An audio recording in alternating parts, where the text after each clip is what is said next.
Thank you so much for joining us. And I hope you can sort of guide us through some of this in some ways, actually. Saffron, first of all, why were you part of the programme? I was part of the programme because I identify as non-binary, so that basically means I don't feel like a male or a female. I identify outside of that sort of restrictive binary, so something beyond that, yeah.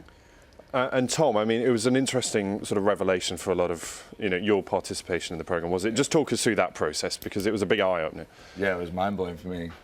Going in, I'd only ever known there was straight people, gay people, and then transgender.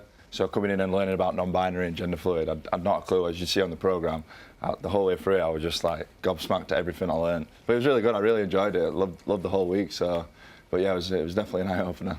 Brooke, tell us why you were on the programme. I'm transgender, so I was born male, right. But I have a rare chromosomal disorder, so it's a bit different for me. I've never had to sort of transition, my body's done it itself, so... And was this a learning process for all of you? I mean, Saffron, in terms of both educating other people that were with you in the house, but then also learning about other people? Because I think the biggest fear in all of this is people are worried about getting it wrong. Yeah. So they worry about what pronouns to use, how to describe people.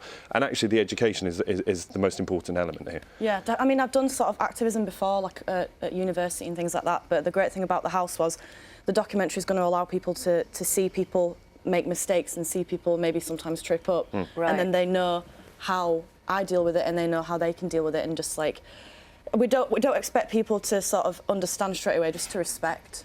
Like Tom was just respectful straight away, and it just shows the process of learning. Like, yeah, definitely was brilliant. So I tripped up a few times, didn't I? Yeah. Yeah. But you know what? I mean, and Ben makes a very good point. People are so worried about doing that. Thank you for going ahead and making mistakes for other people to learn from as well. I just, well, obviously I didn't want to upset anybody, so going in, it was like, you're kind of treading on eggshells, sort of, but like Saffron said, they were quite, like, if you made a mistake but you corrected yourself, it was okay, as long as you were willing to learn and get it right. I think we'll actually look at a clip of you making some of those mistakes now, so not to name and shame, but this is part of the programme. Let's have a listen. I'm still a bit confused. Where I'm from in Barnsley, women are... Well, it sounds stupid. Women are women, but men are more like, they're just working class men. Are you a woman? Sorry? Are you a woman then? Or? I identify as a woman, yeah. As a woman, yeah. Like, well, have you had, sorry, are you wanting to make the full... I don't know, I don't have the surgery. Right. I thought you were a woman, though.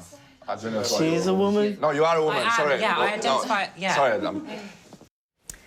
Brooke, so interesting, just to pick up on some of those points. How important is language and use of language for you?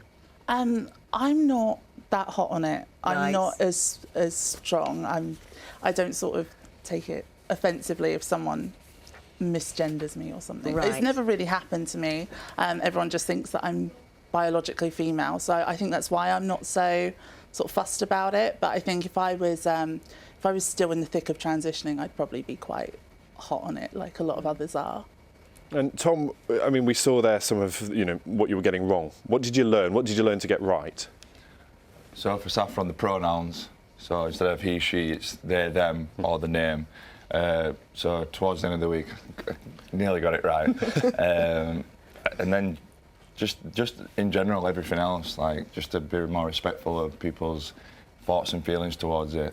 And like, because obviously it's a sensitive subject. So coming from Barnsley, it's new, especially for me and my friends. It's very new, so it's just making sure you get everything right and just being respectful towards people's preferences, or just stuff like that. It's called GENDERQUAKE, isn't it? And do you think, Saffron, that we are quake is quite a emotive word. Is that where we are at the moment, do you think, with gender? I think real change is happening now, and it's through... People think that sort of small things like Oxford City Council have just introduced gender-neutral titles onto their paperwork. Little things like that, like shows like this, people underestimate the power of popular culture in making change, and it's going to make waves and start a discussion point that's hopefully going to lead to change, maybe sort of the re-evaluation of the Gender Recognition Act and things like that. So I think real change can come from this. And Brooke, just a thought from you really about people who are maybe worried.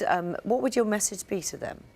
To people that are thinking that... Well, both from from a different people that were worried about making mistakes, also people who are worried about perhaps saying that maybe I'm not this gender, I want to be something else. I think if people could take more of an approach like Tom has, yeah, it's people like myself are much more receptive. When you don't have to defend yourself and then you can speak freely, it's a much better conversation. And like Tom, he's learned so much in the house, but that's because none of us attacked him if he got it wrong. Right. And he wasn't aggressive in asking us ridiculous questions, so.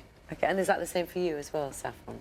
Just being able to talk to people, is that what helps? Yeah, just talking, just starting a conversation. Like, I'm personally okay with people asking me questions, people asking me as many questions, and some people, like me, they're vulnerable, they don't feel that they can speak out, they can't speak to their family about it, so I feel like I can do that, so I can speak on behalf of those people and share my experience and hope that they can feel more comfortable. Thank you all very much indeed for coming to talk to us. Lovely to see you. Thank you. Thanks so much. Nice to see you. And you can see GenderQuake tonight and tomorrow night. It's on Channel 4 at 9 o'clock.